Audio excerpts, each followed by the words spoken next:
Mesdames et messieurs, bienvenue sur le stade de Bemao pour le premier tour des qualifications des Carifta Games. Les Carifta Games, c'est un championnat caraïbéen qui réunit donc les pays anglophones de la Caraïbe pour les moins de 20 ans et les moins de 17 ans. Nous sommes en compagnie de Christian Montout, président du Gauzy Athletic Club, qui va nous dire quelques mots. Alors d'abord, Christian Montout, qui êtes-vous ?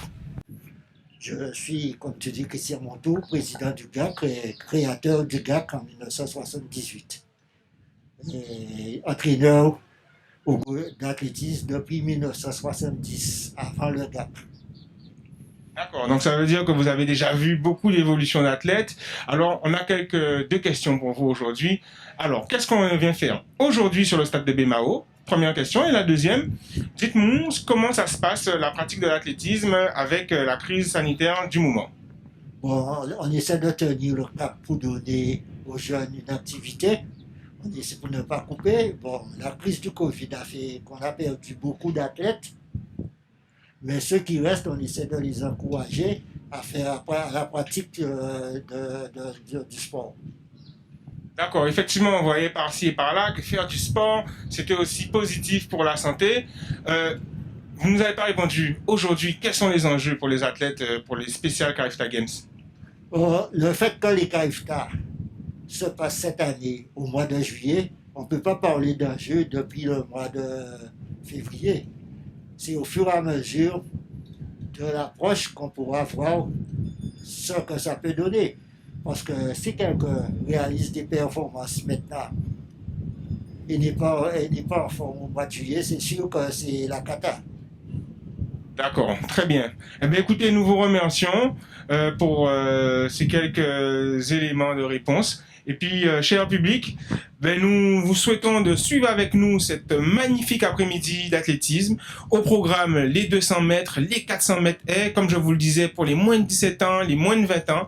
Des concours aussi. Vous savez que dernièrement, nous avons enregistré un record de France du saut en longueur, peut-être qui sera présent aussi sur les moins de 17 ans. Donc, on vous fera découvrir avec nous cette super après-midi. On y va, go!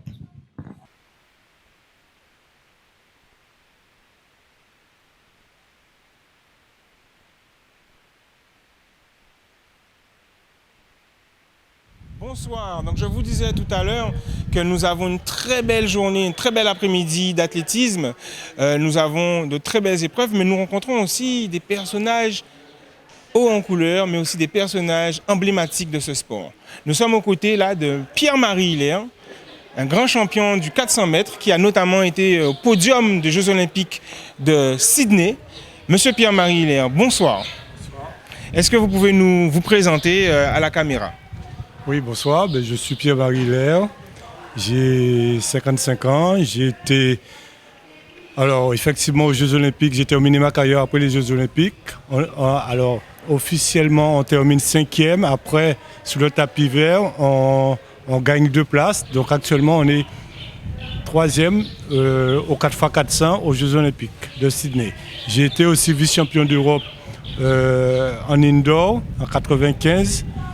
Et j'ai eu le recordman de France au 4x400 avec l'équipe Diagana, Hilaire, Faraudière et Rapnouille. Donc depuis 25 ans, je suis recordman de la Guadeloupe du 400 mètres en 45-65. Autant vous dire que ce monsieur a une très grande carrière. Alors, justement, aujourd'hui, j'imagine, je ne vois pas les pointes, je ne vois pas le cycliste. Qu'est-ce que vous venez faire sur les gradins ? Vous êtes simplement spectateur ou alors vous avez d'autres choses à nous dire ? Alors, j'étais spectateur dans un moment temps. Après, je me suis éloigné un petit peu de l'athlétisme parce que j'avais d'autres fonctions. Je suis aussi secrétaire général du CROSS Guadeloupe, du comité régional et sportif. Et depuis 2 semaines, j'ai été rappelé par la Ligue d'athlétisme pour être le coordonnateur de l'équipe technique régionale. Coordonnateur de l'équipe technique régionale, qu'est-ce que ça veut dire exactement ? Quels sont les enjeux de ce poste ? Comment tu vois les choses ? Vers où on va ? Alors, le coordonnateur de l'équipe technique régionale, c'est tout simplement le CTR. Actuellement, comme la Guadeloupe n'a pas de CTS, pour que la Ligue puisse fonctionner, il lui faut obligatoirement ce poste. Donc, je suis en période de transit pour le poste. Donc, je fais office de coordonnateur. Le coordonnateur de l'équipe technique, c'est lui qui, avec une équipe réunie, qui va analyser les performances, proposer à la Ligue des éventuelles sélections. Notamment, là, on va travailler prochainement pour les sélections du CARIFTA Games, mais il faut savoir aussi qu'il y aura des matchs minimes, des matchs cadets. Donc, c'est l'équipe technique. C'est eux qui font les stages, la préparation des relais et tout. Donc, je suis venu là ici pour coordonner un peu tout ça, voir la progression des jeunes, regarder aussi concernant la formation des entraîneurs, dans quel sens nous pouvons travailler pour faire progresser l'athlétisme guadeloupéen. Pierre-Marie Léon, nous sommes rassurés de savoir que les champions d'hier sont encore sur le stade auprès des champions de demain et nous te remercions. Une dernière question, s'il te plaît, je sais que ton temps est très compté. Dis-nous, aujourd'hui, quels sont les enjeux de ce spécial CARIFTA Games dans un contexte un peu particulier, on le sait? Alors, dans un contexte un peu particulier, il faut savoir que les CARIFTA Games ont été repoussés du 2 au 4 juillet.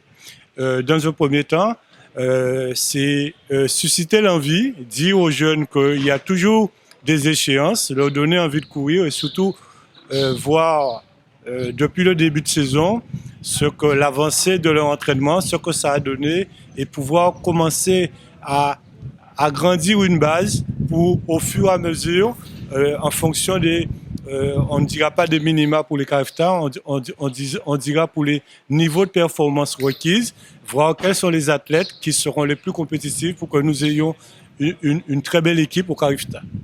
Donc l'enjeu est de préparer une équipe performante pour les CARIFTA. On se laisse sur cet objectif-là. Merci. Je vais commencer par attirer l'attention de tous nos spectateurs, tous ceux qui sont venus ici, sur le respect absolu des prescriptions en matière sanitaire, respect absolu des règles, des barrières sanitaires. Vous savez que le préfet de la Guadeloupe a indiqué cette semaine qu'il y aurait de nouvelles dispositions qui seraient prises entre le 6 et le 9 mars. Et il envisage soit les interdictions des compétitions, soit les huis clos. Alors, si vous ne voulez pas de compétition interdite, d'abord, si vous ne voulez pas de compétition à huis clos, il convient de respecter absolument les barrières sanitaires.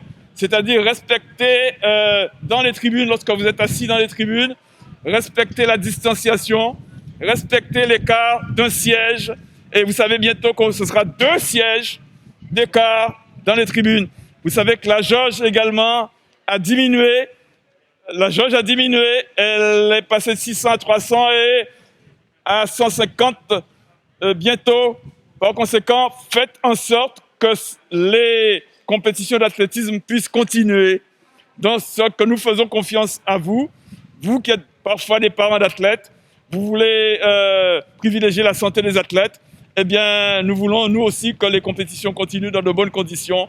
Alors, je vous en prie, respectez les règles sanitaires. Voilà ce que je voulais dire pour débuter cette compétition qui va être très importante parce que beaucoup d'athlètes vont chercher aujourd'hui à atteindre les minima, le niveau de performance requis pour participer au CARIFTA Games des 2 au 4 juillet.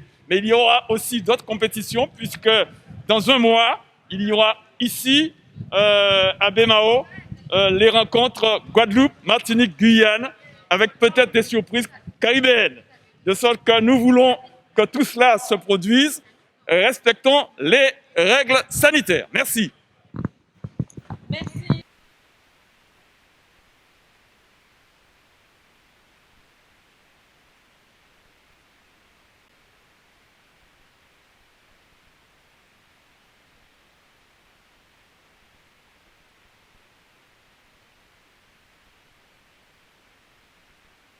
On va débuter tout de suite avec la sociétaire de l'Entente Athlétique Terre de Guadeloupe. Nous avons de très belles perspectives dans ce concours.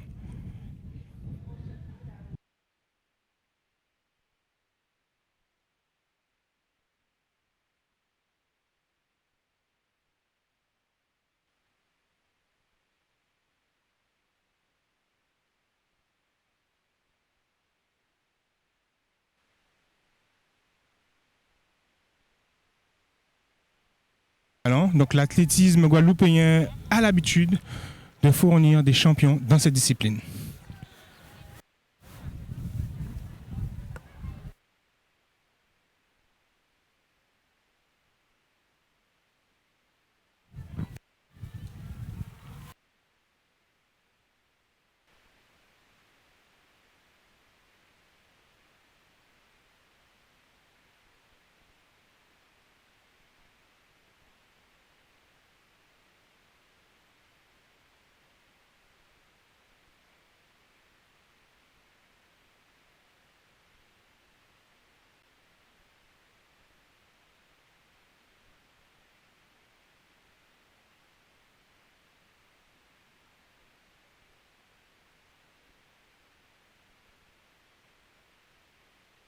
Très ventilé. Les athlètes doivent donc faire composer avec les conditions climatiques dans le départ. Et le premier départ est le coureur numéro 5 que nous voyons, Kenny Fletcher, prendre la course, mais il y a Ulrich Portier qui n'a pas dit son dernier mot. Très très belle course, je vous le dis. Cet après-midi sera un après-midi marqué de performance. Deuxième course cet après-midi. Le gagnant de ce 110 mètres est, toute catégorie masculin. Qu'est-ce que tu peux nous dire? Quelles sont tes sensations sur cette course? Donc ça faisait longtemps que j'avais pas couru sur le 110 mètres haies. Donc comme j'ai changé de catégorie, là je passe espoir. Donc franchement j'ai ressenti de bonnes sensations en première partie de course. J'ai ressenti de bonnes sensations. Mais après la fin, je commençais un peu à flancher. Donc franchement pour une entrée sur un 110, c'était plutôt pas mal. D'accord. Est-ce que tu as ton temps est connu là ou on est encore en train d'attendre? Je suis encore en train d'attendre, j'ai pas forcément les chronos. Donc j'attends pour voir si c'est le chrono que j'attendais. Alors dis-moi Kenny, il y a une question que tout le monde brûle, elle brûle les lèvres de tout le monde. On est dans une discipline apparemment très relevée en Guadeloupe. Comment tu te situes par rapport à tout ça? Est-ce que ça te donne des ailes? Comment tu vois ça?